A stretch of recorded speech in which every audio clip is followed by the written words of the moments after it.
গত নভেম্বর মাসে সম্ভবত বাংলাদেশে পাহাড়িদের উপর বর্তমানে ইউনূস সরকারের পুলিশ সদস্যরা এবং আর্মিরা একটা ছোট ঘটনাকে কেন্দ্র করে যে নির্মম নির্যাতন চালিয়েছিল, পুলিশের ভাষ্যমতে মাত্র 4 জন নিহত হয়েছিল, কিন্তু অসমর্থিত সূত্রে খবর সেটা প্রায় 100 জনের উপরে পাহাড়ি জনপদের মানুষকে খুন করা হয়েছিল।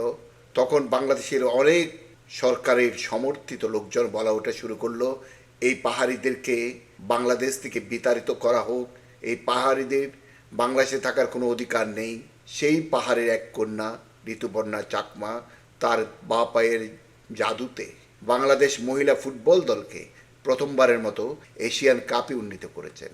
এর আগে বাংলাদেশ পুরুষ দল 1980 সালে কুয়েতে অনুষ্ঠিত এশিয়া কাপে অংশগ্রহণ করেছিল। যখন এশিয়া অনেক দেশ এই কুয়েত এশিয়া কাপ বর্জন করেছিল, তখন বাংলাদেশকে আমন্ত্রিত করে এশিয়া কাপে সুযোগ দেওয়া হয়েছিল।